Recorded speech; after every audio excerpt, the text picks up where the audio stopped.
Electrocast.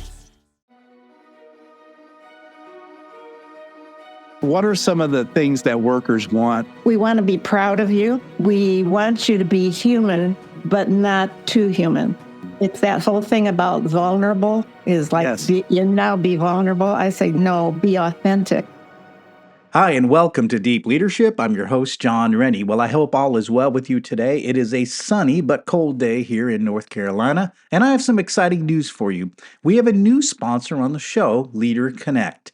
Leader Connect is a leadership training company and video platform founded by Neil Jerd, who you might remember from way back in episode 136.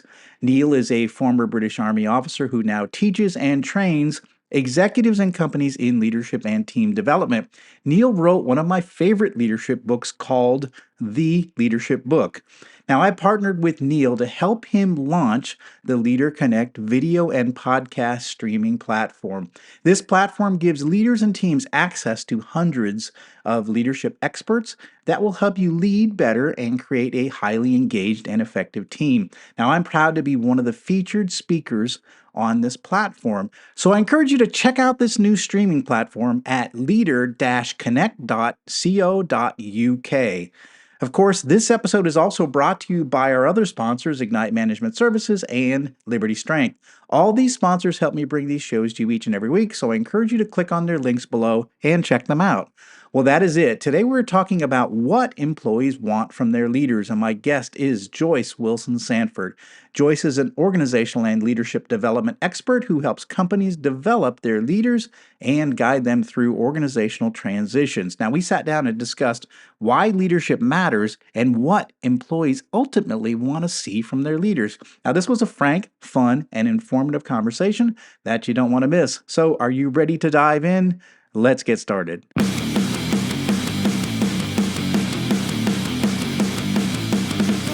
Welcome to Deep Leadership.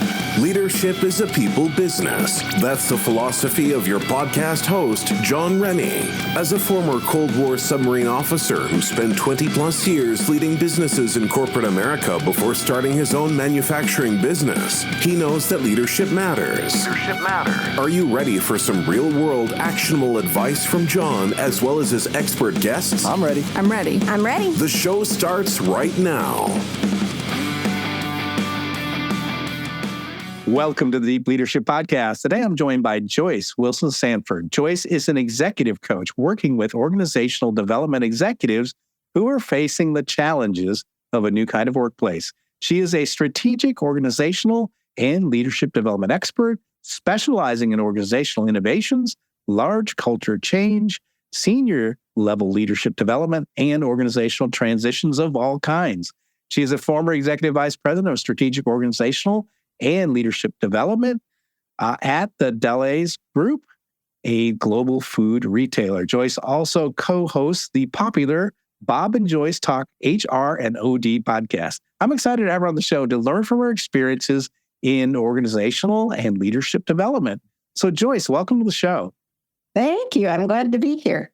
It's good to meet you, and I'm excited to talk to you about all of your life experiences with leadership and organizational development. But I wanted to start with organizational development.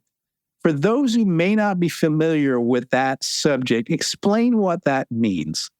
Oh boy, oh boy, oh boy. I should have talked to you ahead of time. People, there's something called the OD network. If you really want to know what it is, they've got a great model. And you can go and see how complex it is. It's really assessing where an organization is and helping it grow the idea to where it wants to go, and then removing the blockages to that growth, freeing organizational energy. And so you look at everything from structure to interpersonal relationships, to leadership, to toxicity, to what I loved about it, it was both broad and deep. Mm-hmm. So formally, it's that which you do after it's an intervention to enhance organizational performance and satisfaction. So where do you get involved when you're in a role like that? Is it like after an acquisition? Is it when you have maybe a region that's not performing well? I mean, when are you called into action? And we are all of those. But you see, I was hired to do organizational development in a company. So when you're in the company, oh boy, how can I put it? First of all, I used to tell everybody that worked for me, because I grew a department. Yeah. First of all, you serve accurately what the organization says it wants and needs. You do not know better than the company or their leaders. Stay with that reality. Serve it. It's going to give you credibility, and it's going to give you knowledge about the what is. And when you do that, 2/3 of your time, then you buy 1/3 of freedom to really innovate and create. Yeah. And that is how it works. So I don't know how people do it coming in from the outside, but I worked with everything from acquisition to new CEO establishment to DE&I introduced to, you name it, crises, large events. I was very good at creating conversations among 350 people that felt intimate. So you smell the need, you define the need, you talk to 1 million people, you listen, an idea pops up, and then you go sell it. And if it holds water, you can sell it. If it doesn't, you change it. You do not know better than the people running the organization. I did not let my people say, they just don't get it. Well, if they don't get it, then help them get it. That's an interesting perspective. I think a lot of people in, maybe mid-management would give up when they can't convince upper management of something that they think they want to get done. But as you just said... But listen to how you worded that. Yeah. Yeah, exactly. Yeah, so it's incumbent on them to communicate in a way that is effective and that can get the attention of upper management.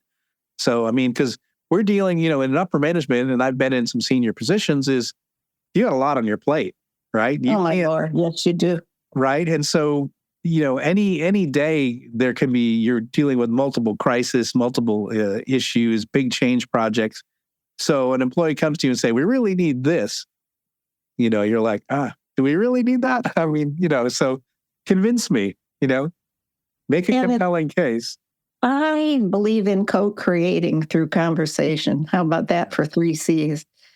And that's why traveling with someone or supporting them in another meeting, you can have lunch and you can begin to grow an idea. I always had the germ of an idea. And, at another time, we could go into some of those big things that happened. But I always ended up co-creating.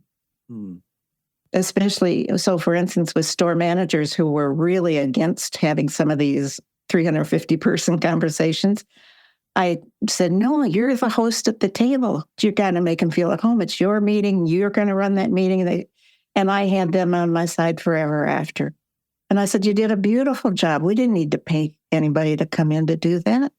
Yeah. So anyway, I don't know if that answers your question. Yeah, no, that's fantastic. I think one of the things we were talking about before we press record was the idea of acquisitions. And I was involved in a lot of acquisitions in my corporate days. And one of the challenges I found is that you have maybe, in one case, I combined 3 different businesses. We combined 2 businesses in one company and we acquired another company. We put them all in one site. And I was the site manager. And so there was 3 distinct cultures I was trying to squeeze into one building. And isn't that a challenge when you do something like that? It was probably one of the more interesting things I ever did in my career. How many people? When it was all said and done, about 380 maybe or so. Yeah. Conversations galore. Yeah. I remember starting with the top group because I ran the discussions among the 3 CEOs that were going to run the companies and the acquisition and all that. And it was pretty stiff until I said, oh, honest to goodness, let's get it over with. Somebody tell of your biggest, stupidest, dumbest mistake. So that we can all just be real. And then I started with mine. And then later they used to say, Joyce has 1 million of them. Let her give one of her failures. So, I like that. I think it's well, I mean, I think you're giving these people permission to be vulnerable, and it's a way to break the ice and to say, hey, we're all just people here in this room. And they laughed their heads off because they'd all done like, did you really have a cow in this store? Yeah, we did. I know another thing I did during that time, if I had 3 under one roof, twice a week, I would bring together 25 people, different people from different functions. And they were different global areas to say, what do you think they don't understand about you? Mm. What makes it hard to work with them? And the one question that was really great was to have to say, I think that you think. And everybody in the room, from the Greeks to the Thailand to whatever, said to the Americans, America said, we think that you think that we're arrogant. And everybody clapped. Oh, so it was true. Yeah, it was true. Wow, we're so shocked you know it. That is actually one of the bigger challenges is when you're dealing with cross-cultural, meetings, teams. And I led an R&D team. Half of it was in Mexico, half of it was in the U.S. And I remember that I think the folks in Mexico always felt like they were the second-class citizens. Because all the leaders were in the U.S. and so I tried to reorganize where we had some of the leaders in Mexico, and we used to do a weekly meeting where we would have we would set it up with the back then it was the video conferencing. It wasn't like Zoom like we have today. We had a video conference, and I purposely put the table in Mexico and the table in the U.S. so it looked like we're all sitting at the same table every week. Wonderful. And so I tried to get it to we were on the same team. We weren't two separate teams. It matters. Yeah. I mean, little things. There are funny little things that you do in the moment that shift the energy. Yeah, exactly.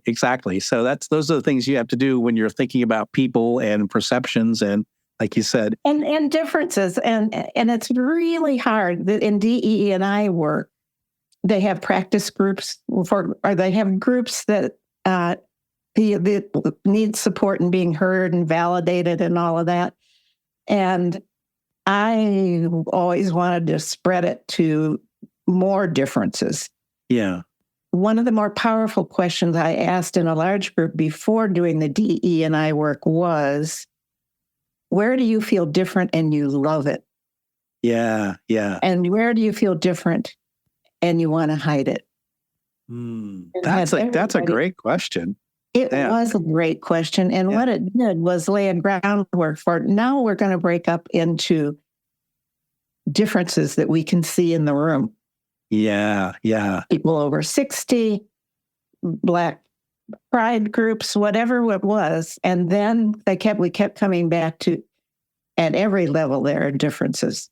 How do we see them? And how do we respect them? And how do we enjoy and use them? Yes, I love that.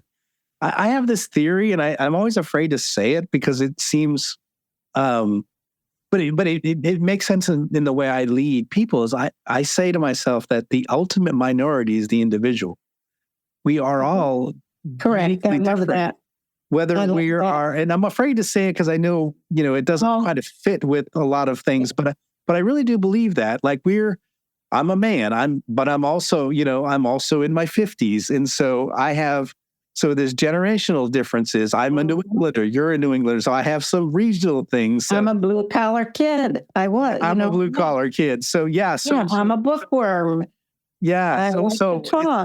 So I think each time we all have like significant differences, and I have always loved bringing a team together that is full of people with different backgrounds and bringing them together and working and building unity and towards an objective, because that's what we did in the military.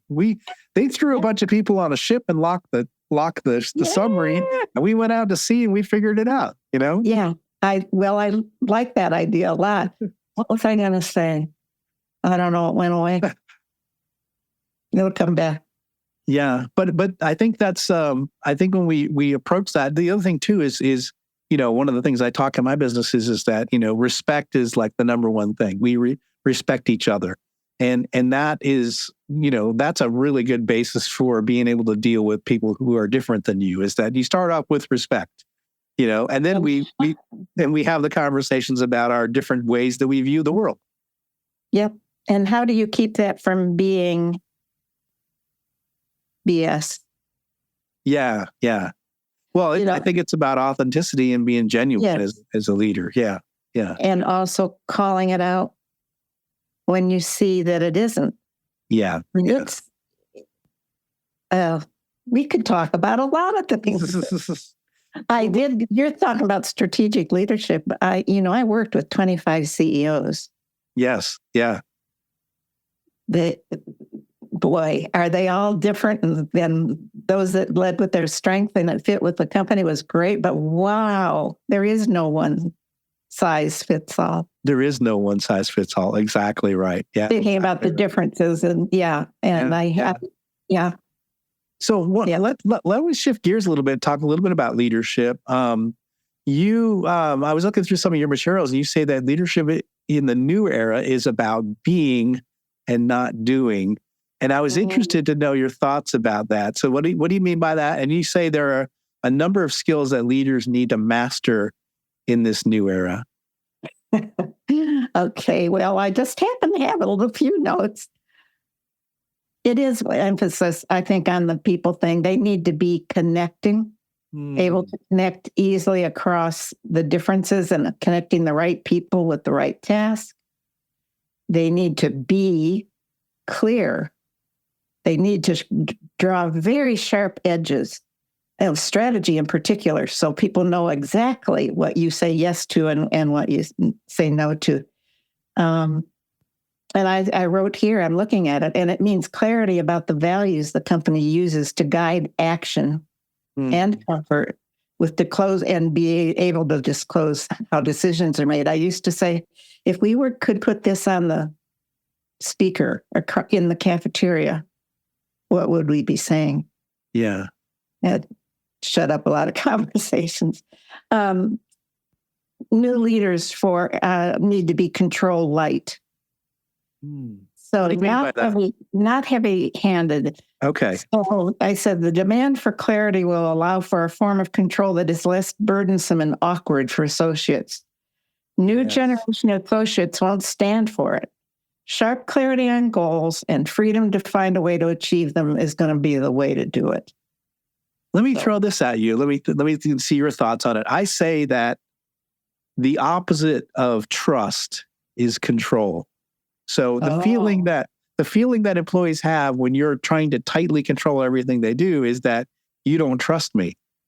That you have to monitor everything that I'm doing. And so I always feel that when I'm in a situation where I see leadership trying to control everything, is that they don't trust the people that they have employed. Yes, and though that's a risk, so you have to be willing. I'm thinking about how I thought, wouldn't it be great to have the secretarial staff set up the boardroom for the board meeting coming over from Europe and everything, and they made it look like a baby shower. Oh, and I just said, "Great, thanks, that's super. That makes it very happy looking," and the board loved it. Oh, right, okay. My first thing was, oh my gosh, it's pink, it's yellow, it's, Yeah. But I gave up total control because I was busy. Right. And I thought, what's the worst thing that could happen? And then for about 5 seconds, I thought, well, this is one of the worst things that could happen. No, they loved it. We'll be right back after a quick word from our sponsors. As a leader, you're responsible for the mission and the people assigned to you. Regardless of the size of your team, employees are depending on you for their lives and careers. For the sake of your team and the people who entrust you with this role, you need to master the skills to become a great leader. Best-selling leadership author John Rennie is proud to introduce the Qualified Leadership book series. This new series teaches you how to become a people-centered leader. Great leaders know that employees who are respected, appreciated, and allowed to grow will go the extra mile. These books provide real-world leadership wisdom written from a hands-on perspective. If you want to be a more effective leader, this is the one book series you should read this year. This 3-book series contains the following best-selling leadership books: I Have the Watch, You Have the Watch, and All in the Same Boat for one low price of $39.99. Begin your journey to become a leader worth following. Go to johnsrennie.com and get your order in today. This episode is brought to you by Leader Connect, a leadership training company and video platform founded by the leadership book author and Deep Leadership Podcast guest, Neil Jerd. Leader Connect is a video and podcast streaming platform for leaders and teams. Watch it alone or as a team, and each video supports you and your team, allowing you to improve performance and build a great culture. Join hundreds of experts and learn about leadership, planning, public speaking, team building, mindfulness, and a range of other subjects that will help you lead well and build a great team. I'm proud to say that I'm one of the experts on this platform.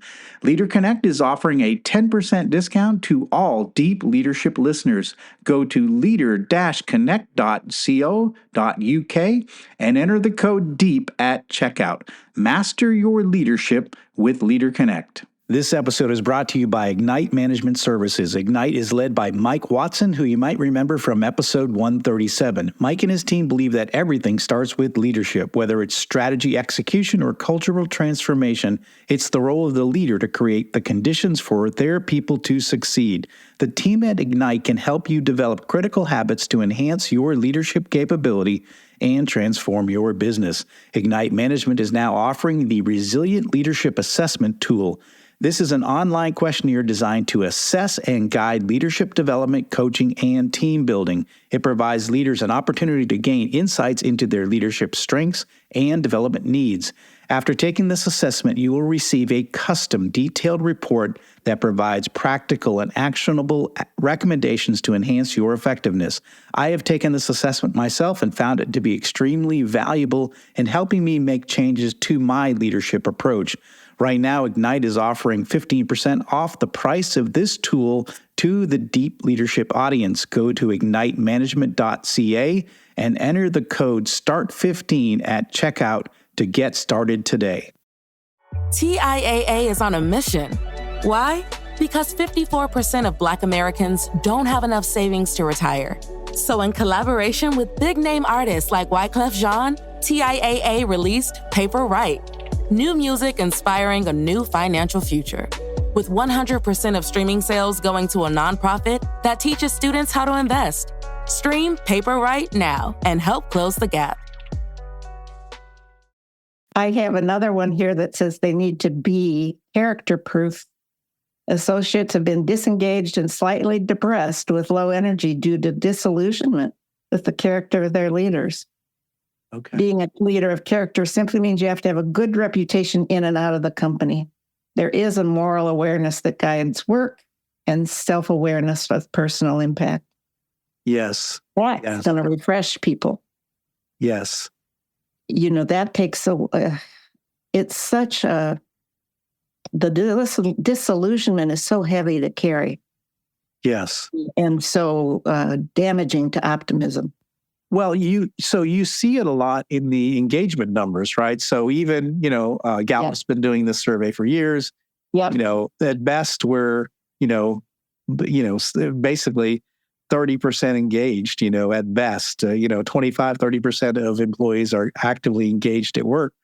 And a lot of it is due to the leadership and due to, like you said, disillusionment. One of the things I saw, at least in my corporate career, is that we would work to attract really top talent, right? Young people coming out of college that have worked hard to get their engineering degree or some sort of qualification to be in our big company. And this was their dream job.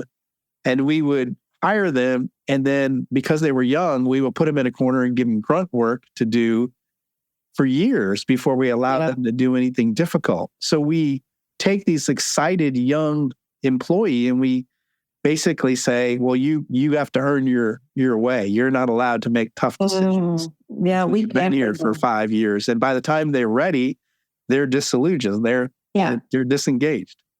We had a program for new, especially high potential people that came in. to learn all kinds of things, but a lot of interpersonal stuff, but also attach them to some project that was big strategically, if only to sit in. And it made all the difference because they were feeling like, well, come on, let me do something interesting. Yeah. That's good. I mean, I've seen good and I've seen bad onboarding processes. Yeah, me too. My personal one, when I came out of the military and went into my first corporate job, was the worst. They gave me a cubicle where the light didn't work. There was a stapler on the desk. I had no computer. It took them weeks to get me a computer. And my boss was fired within 3 or 4 weeks after my hire. So nobody knew who I was or why I was hired. And I didn't know why I was hired. So I literally learned my job by just walking around and talking to people and trying to figure out, what do you guys do here? Perfect. And it's so common. And especially if I was promoted higher. I mean, I am very proud that I ended up at the very top 9 men with a soft skill, supposedly, and a woman. Yeah. So I'm very proud of that. But I had to find my way. I had a leadership retreat that was a 3-day, and one night we had campfires for small ones, so we had 12 people at each campfire. And I said, why don't you all just share how you came to be at Hannaford and what was your first day like?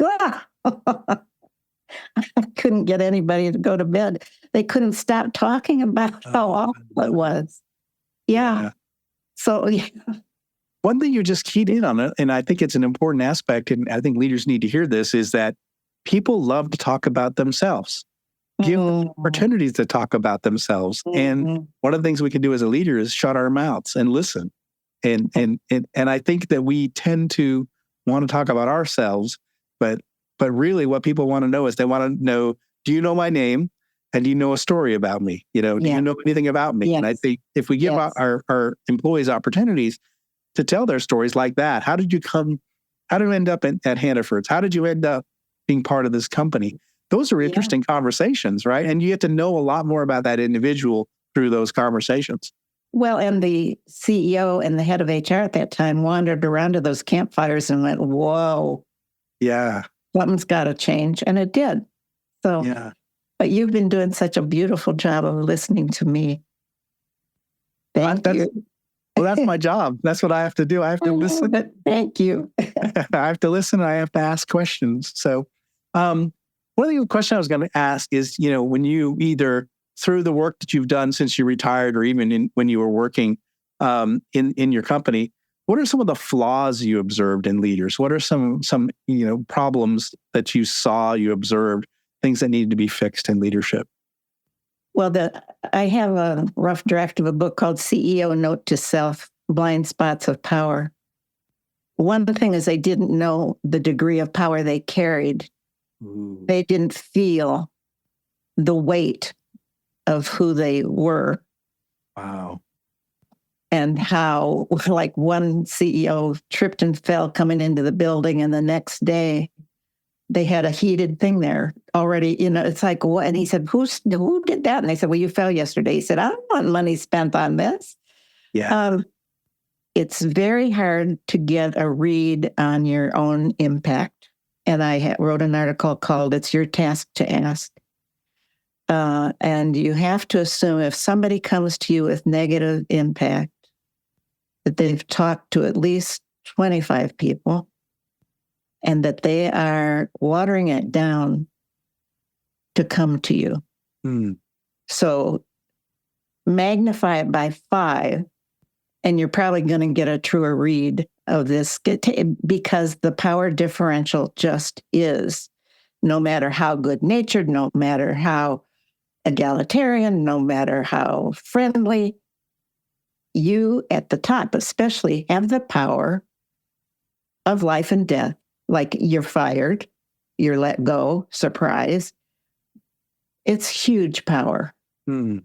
And we like to pretend it's not there. It's there. So that's one. I was going to touch on that a little bit. I think that, that's one area that I do talk about even in my books, is that you are on stage 24/7 as a leader. Everyone knows when you show up.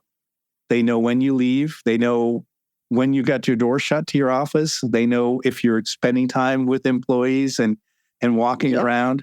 They're observing you at all times, especially too when you, like I took over a lot of different businesses in my career, and especially those first, that first, 2 or 3 weeks, every eye is on you, and so you can make a great impact if you recognize that all eyes are on me right now, and they're trying to learn what is it that's important. What is Rennie? Right. What is Rennie think is important here? And they're observing. How do I use that knowledge? And I would use that on purpose. I would purposely do things that would get people talking. Like I would say things like I had an employee. Well, I would say I would say things like, if you ever catch me without my safety gear, I always carry $40 in my wallet. I'll give you $40 if you ever catch me without safety gear. And it happened one time where an employee caught me, and he said, "Wait, you're not wearing your safety glasses." And I was like, "Oh shoot, you're right." And I gave him $40. And they were like, that one act right there, everyone knew about that. Yeah. Everyone in the organization knew about that because it was one of those things where all eyes are on you. You can really make an impact by doing that. And I'm thinking about that and how the other is find a mechanism to listen to a cross section of your organization at least once a month. Yes. Yeah. Bring in 25 from any and every level, any and every department, and I did town meetings of 350 people just saying what's working, what isn't working, what's an opportunity we're missing, what would make you love coming in the door in the morning. 3 hours worth of listening. I think that's powerful. Listeners, if you hear that, that's a great thing. If you're not doing that today, do that today. That's it's your task to ask. That's exactly right. I love that. We used to do, when I was in corporate, we do birthday meetings. So like June, everyone had a birthday in June. Come on into the conference room. We're sitting down with the CEO and talking about what's going on in the business. Nice. And it was fun. Right. And we just did it every month that way. And we went around and again, got a lot of good feedback. And one of the things we did too is we print the minutes of those discussions and we post it. So those that weren't in those meetings could also see what happened in that closed door kind of question sessions. You have such good instincts. Yeah. Well, I guess 30 years of in the trenches. So I think I sort of figure some of the stuff out. Yeah. Well, some people don't. That's true. That is true. Some people don't. But I do want to say of the 25 that I worked with, and I mean worked with on the daily thing of this is going to be a hard termination. What do I do? We have to sell this company. Only 2 were truly inadequate to the job. Yeah. So people found a way to grow and use the skill that was needed at the time. So. Yeah, that's what I found as well. That's good. That's good feedback. I have a question for you. So I was listening to one of your recent podcast episodes. Thank you. You asked a question, and I like this, or you had a concept. It is, and the idea was what workers want from their leader. And I thought that was really powerful. And so you don't have to share all of it, but what are some of the things that workers want from their leader? Well, I've actually written an article on that. We want to be proud of you. We want you to be human, but not too human. It's that whole thing about vulnerable is like, be vulnerable. I say, no, be authentic. No. Explain the difference, because I think this is an important point. In authenticity and vulnerability. It fits in with that thing too, that as your leader, we want to know we can lean into you and that we respect you. That you, whether like it or not, and even if it's parental, if you're going to have that kind of power differential in one person, we want to know we can trust you, we can lean into you, and that I don't want to know about your affair. I don't want to know about doing gallows humor, about cutting a corner. I don't want you to roll your eyes about another officer when you talk about them. I want you to know what it's like for me to do my job. I want you to know that I want to be proud of my work. I want you to know that you play an incredibly important part of my day. Mm. And I take it home with me. And I do want you to be authentic. I want to know that you love Reese's peanut butter cups. I want to know that one of your teenage sons is driving you crazy, but I don't want the details. That's exactly right. And the other thing too, I think with vulnerability, we can say things like, "Oh, well, I've never really seen this before in my life, so I'm figuring out as I go along." Right. I don't necessarily want to hear that from the captain of the ship. Like, I don't really know where we're going. I'm going to try to figure it out as I go along. So one of the things we want from our leaders is competency. We want to know that they're competent. And I think that's... You can put that. I tend to write everything with C's. I've noticed that. It's really weird. But yes, competence is so attractive. It really is, so right? comforting. I mean, think about, I always go back to my days on the submarine, right? So when things got really hairy, and like we were in a bad storm or we were facing, Soviet ships just nearby. Yeah. I'll look to the captain. We're like, does he have this? Like, do you have this? Like, do you know what you're doing? Right? Yeah. Because our lives are literally in your hands right now. And we want to know that our captain, when things got, hairy, knew what he was doing. And I think our employees want that too, is that they like the fact that knowing that we're human and that we're authentic.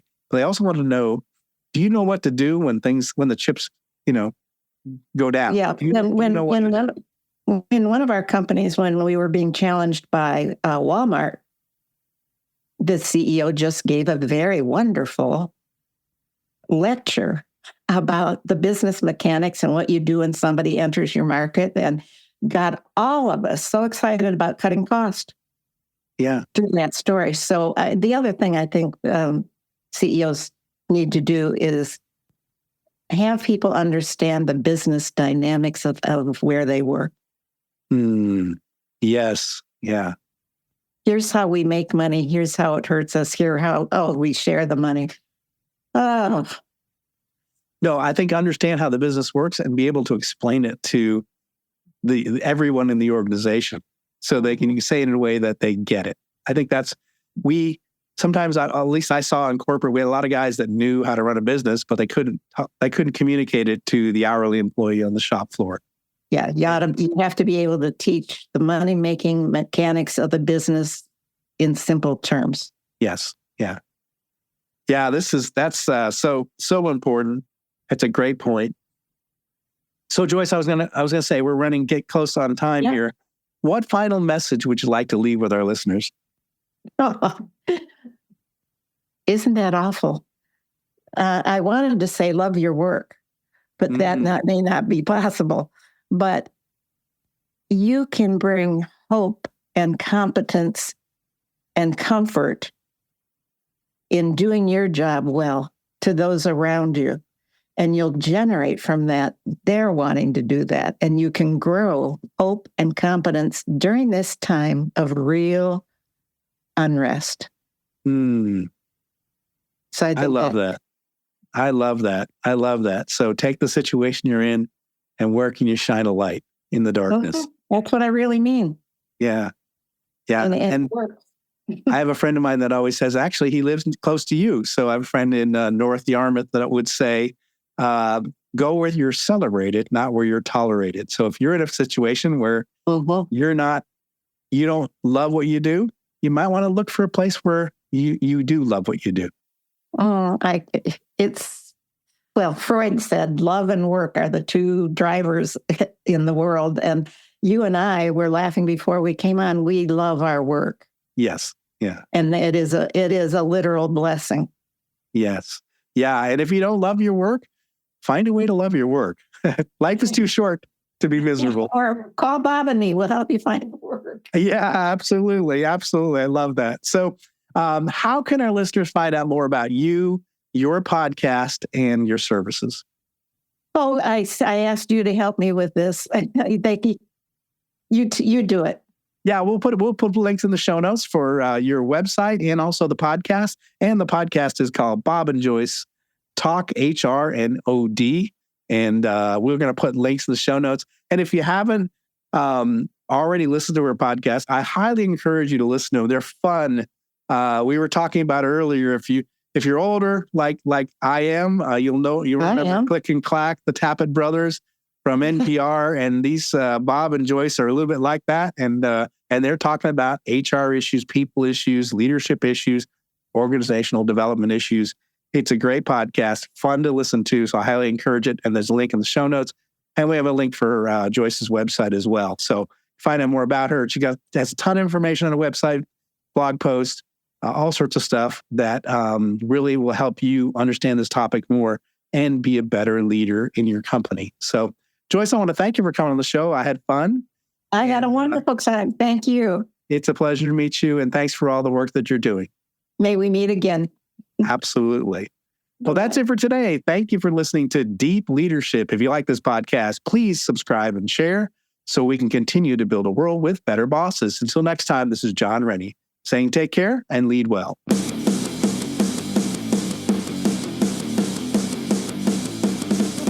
Thank you for listening to Deep Leadership. Thank you. Thank you. Thank you, thank you, thank you for all you do. We hope you enjoyed today's episode. For more information and updates, please visit our website at www.deepleadershippodcast.com or johnsrennie.com. Until next time, take care.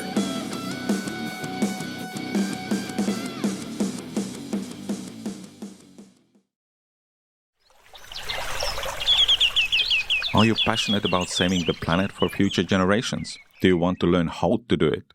If yes, then you need to tune in to the Nature Backed podcast. It's a talk show covering the changing world around us, from renewable energy, sustainable agriculture, circular economy, to ESG and social innovation. Don't miss this opportunity to discover how you can join the movement and make a difference. Subscribe to the Nature Backed podcast today on your favorite platform and get ready to be amazed. Hey there, I'm DC. I host the Rock Podcast, Back to the Arena, The Interviews. It's about a 30-minute podcast where I talk one-on-one with a band who has released new music. You can find us on all the best podcast sites like Spotify, Apple, Google, iHeartRadio, and more.